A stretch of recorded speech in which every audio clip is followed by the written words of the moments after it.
everybody. I'm Jules. Welcome back to Lucid Prana. I'm so glad you're here. I'm in a really good mood today. And what's funny is that I was not in a good mood when I woke up this morning. I wouldn't say that I wasn't in a good mood, but I just started my morning with anxiety for no reason. Good thing today was my yoga day. So yeah, I woke up just thinking about just a lot of random things throughout my life. But I pretty much told myself that I wasn't going to let it affect my day. I'm going to do my yoga, which I found that on the days that you feel the worst are the days you need your yoga the most. So you want to make sure you do that, because afterwards I felt so good. I felt so good. I felt relaxed. I felt like I could continue my day as if that anxiety never happened. But the thing is that I wasn't necessarily like suppressing or pushing my anxiety aside, like, oh, I don't want to think about it right now. I was pretty much tackling it. So like, I like to talk things out with my husband. Like, I will say, okay, I'm feeling this way, but I'm feeling this way because of this. And oh my gosh, that's so ridiculous. And I almost talk myself into like, oh my gosh, this anxiety was not even justified from the beginning. So after I did my yoga, I saw myself doing that.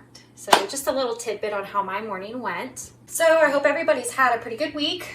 Since my last video, I've had a pretty good week. I found myself being a little lazy this week. I still did my yoga though. So even though I decided to have a lazy day, still gotta do my yoga, and I'm still sticking to every other day, whether it's cold or not. I find a way to get it done.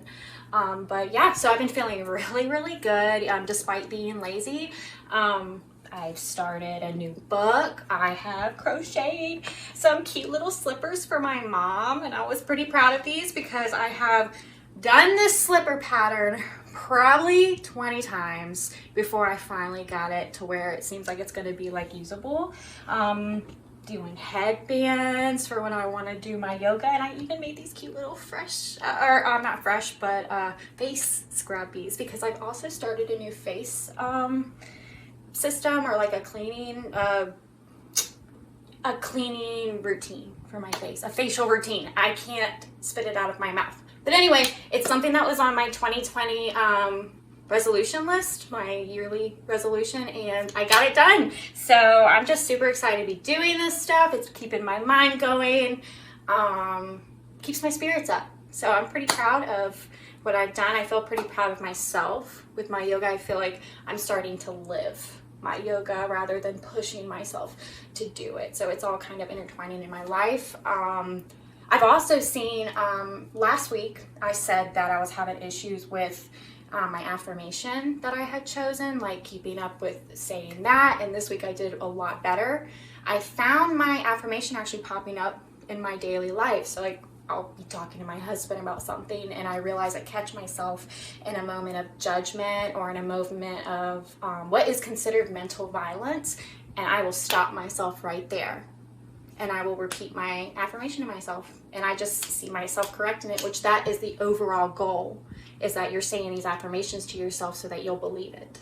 So with that being said, I have moved on to Yama number 2, which, as I said last week, or I've said before, the Yamas are just like the guidelines in yoga. It's kind of a lot of mental stuff. And the Yama is actually the first limb of the 8 limbs of yoga. So now that we've had number 1, which we remember was nonviolence, we're moving into Yama number 2, which is truthfulness, honesty.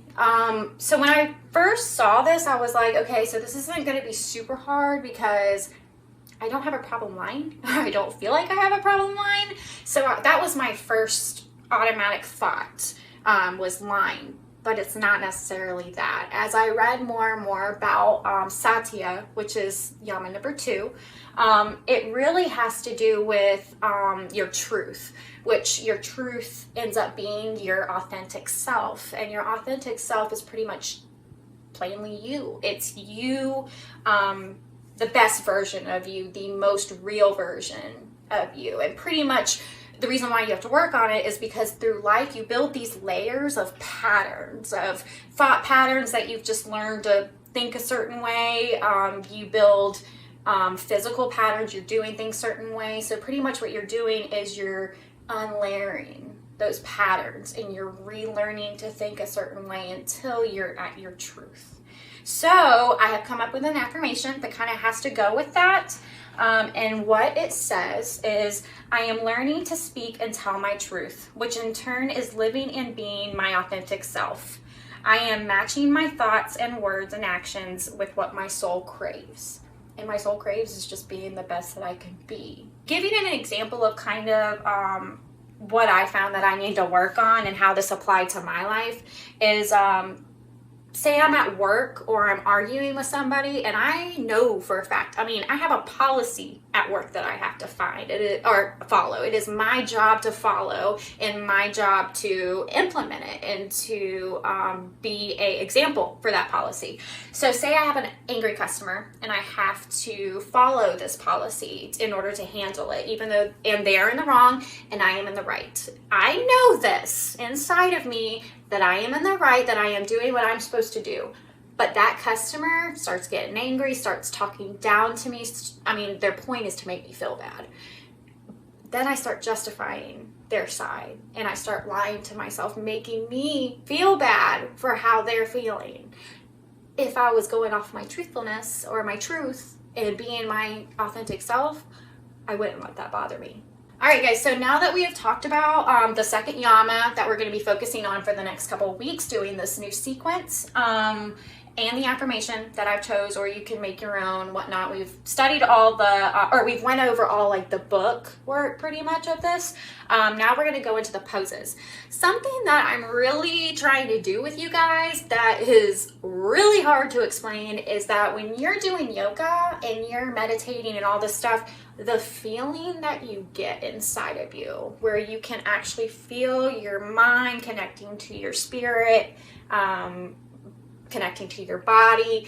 It's a really hard thing to explain and it's really, really beautiful. So sometimes I'm over explaining some stuff and all that. It's mostly because I'm trying to get to the point of this feeling that you get. It's like a trance. That's the reason why I sit in my Indian style before I go into my poses. It's because it gets me in that mindset. You have to be in a certain mindset. It's not like going to the gym and busting out those pounds and just straining yourself. It's not about that. It's a completely different thing. You're meditating, getting your mind right, going into a poses with a certain pretty much mindset. You're calming your mind down. It's the whole point.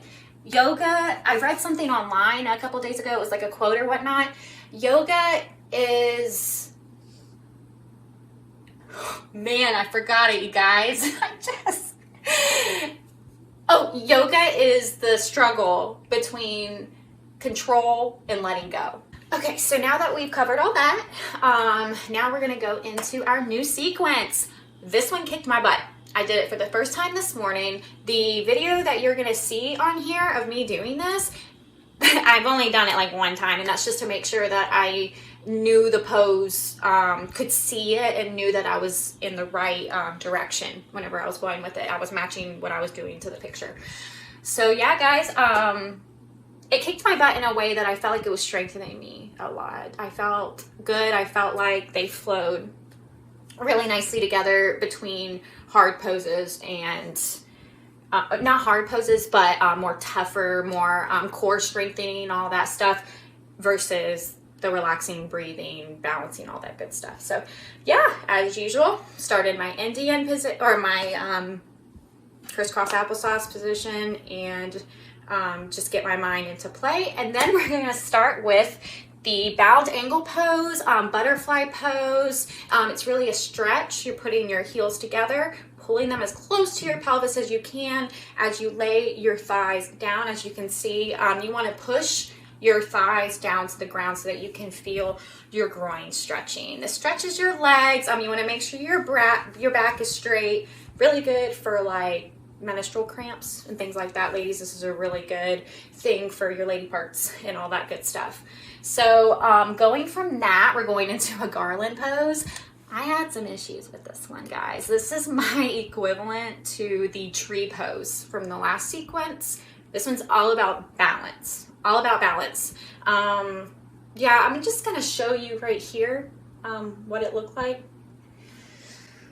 And yeah, looks a little rough.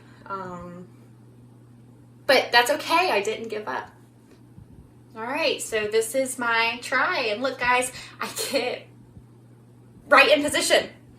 So I was struggling, I was fighting my balance, and then it looks like, I mean, when I'm not thinking about it too much, when I'm letting it just go, I get right into it. That right there is a perfect example of fighting your spirit, your mind versus your body, okay? They know what to do, let it do it. Your body knows what to do.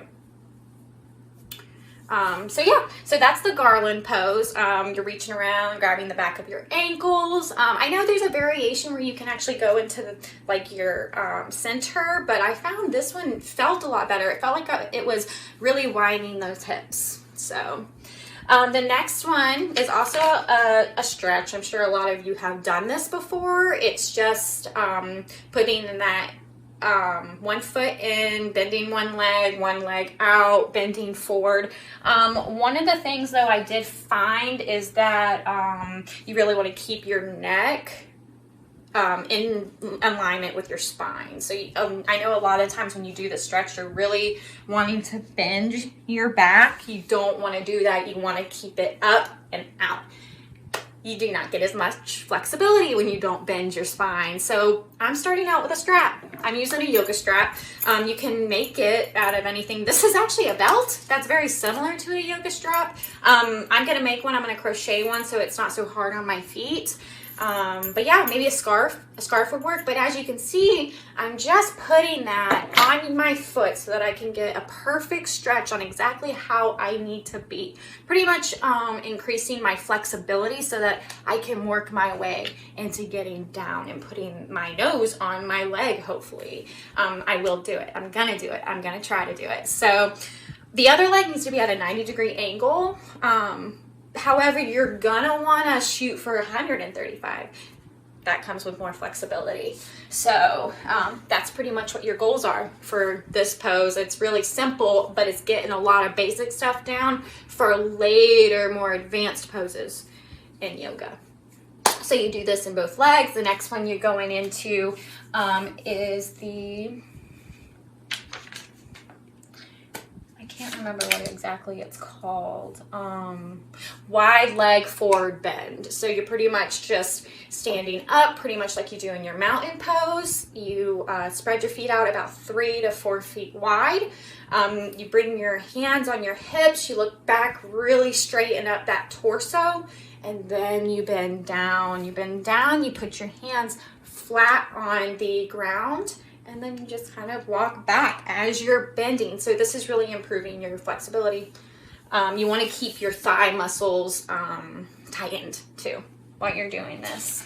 So after that, we're going into a low lunge. Lunges are pretty popular as well. This one it's kind of like you're getting ready for a warrior. If you remember the warrior 2 pose from our last sequence, put that right foot in between your feet. Make sure it's at a perfect angle, vertical to the ground, your knee right above your foot. And then you push your back leg until it's comfortable. So there's not really like a right or wrong way. You just want to push it back till it's comfortable. And you're going to inhale on your up. That is huge. Because if I didn't, it was a lot harder. It was harder to get up. I felt like I didn't have the strength to do it, but I actually did whenever I followed the breath patterns. So yeah, so you hold this for a second. You come down and then you just do the opposite. Another thing is you want to push your tailbone down and push your pelvis up so that you can feel the difference whenever you do that. My body actually automatically did it, so I didn't have to overdo anything. So going from the lunge, we're actually learning Warrior 1. Last week we learned Warrior 2. This one's Warrior 1. Pretty much the same thing, except you're facing forward instead of sideways. So in that Warrior 2, you're facing this way. In Warrior 1, you're facing this way. Your back foot is still parallel with the back of your mat. Your front foot is still the same way. So that's pretty much the same, but you're squaring your hips forward. You start down, inhale, up. And you hold it up like this. So we're doing a lot of arm holding up in this. Inhale up, guys. Inhale up. I cannot say this enough. So, but yeah, so then we just switch and do it the other way. I might end up by next week correlating this with the lunge, kind of like how I did the warrior 2 and the triangle. I would do both one side and then both the other side. I'm not sure yet because, like I said, this kind of kicked my butt a little bit. So we'll just see how it goes. I might try it in the next session. From this, we go to chair pose. This hurts. This is the equivalent to a plank for me, really, in my legs.